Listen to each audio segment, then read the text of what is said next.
విశాఖ జిల్లా పెందుర్తి ప్రాంతంలో దివంగత మాజీ ముఖ్యమంత్రి వైఎస్ రాజశేఖర రెడ్డి జయంతి వేడుకలు పార్టీ రూరల్ జిల్లా అధ్యక్షుడు సరగడం చిన్నాపల నాయుడు ఆధ్వర్యంలో ఘనంగా నిర్వహించారు. ముందుగా పెందుర్తి మెయిన్ రోడ్ కూడలిలో ఉన్న రాజశేఖర రెడ్డి విగ్రహానికి మాజీ ఎమ్మెల్యే అన్నంరెడ్డి అదీప్ రాజ్ పార్టీ శ్రేణులు పూలమాలలు వేసి ఘన నివాళి అర్పించారు. ఆ తర్వాత కేక్ కట్ చేసి స్వీట్లు పంపిణీ చేశారు. కార్యక్రమంలో పార్టీ నాయకులు భగవాన్ జయరాం, ఊపిలి కనకరాజు, ఎంపీపీ మధువాడ నాగమణి పాల్గొన్నారు. కులాలకు అతీతంగా మతాలకు అతీతంగా సంక్షేమ కార్యక్రమాలు ప్రవేశపెట్టినటువంటి ముఖ్యమంత్రి ఎవరైనా ఉన్నారంటే అది రాజశేఖర రెడ్డి చెప్పక తప్పదు.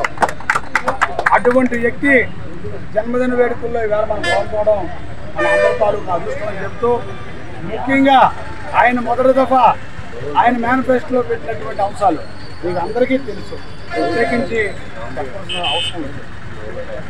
95% పూర్తి చేసినటువంటి వ్యక్తి ఎవరైనా ఉన్నారంటే ముఖ్యమంత్రుల్లో దేశంలో అది రాజశేఖర రెడ్డి గారు అని చెప్పి చెప్పడం.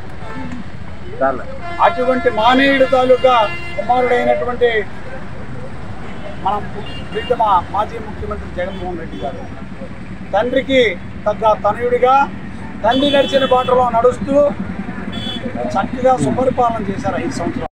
మన పెందుర్తి నియోజకవర్గం తీసుకుంటే పెద్ద ఎత్తున ఇవాళ ఫార్మాసిటీ కానివ్వండి, ఇవాళ ఏషియాలోనే అతిపెద్ద ఫార్మాసిటీ అయినటువంటి పరవాడ ఫార్మాసిటీ కూడా మన రామ్కీ హబ్ కూడా మన దగ్గర రాజశేఖర రెడ్డి గారి దయ వల్లే ఆయన సమయంలోనే వచ్చింది. అదే రకంగా ఇవాళ మనం తిరుగుతున్నటువంటి BRTS రోడ్డు కానివ్వండి, ఇవాళ విమ్స్ కానివ్వండి, ఇవాళ మనకు ఉన్నటువంటి విమ్స్ హాస్పిటల్ కానివ్వండి, ఇవాళ BHPVని కాపాడి BHELలో విలీనం చేసినటువంటి పరిస్థితులు కానివ్వండి, steel plant expansion, NTPC expansion, ఇలా అనేక రకాలుగా సంక్షేమ అభివృద్ధి రెండింటినీ కూడా 2 కళ్ళగా చేసినటువంటి గొప్ప నాయకుడు రాజశేఖర రెడ్డి గారు.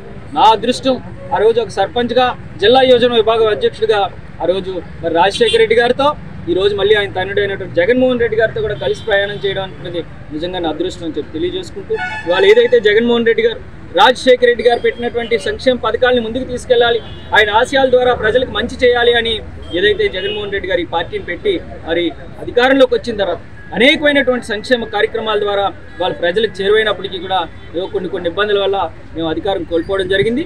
ఖచ్చితంగా ఇవాళ ప్రజలకు కూడా తెలిసి వస్తుంది. సుమారు ఇంకా సంవత్సరం కాలం పూర్తయిందంటే అప్పటికే పెద్ద ఎత్తున ప్రజల్లో వ్యతిరేకత ఉన్నటువంటి కూటమి ప్రభుత్వం మీద వచ్చింది.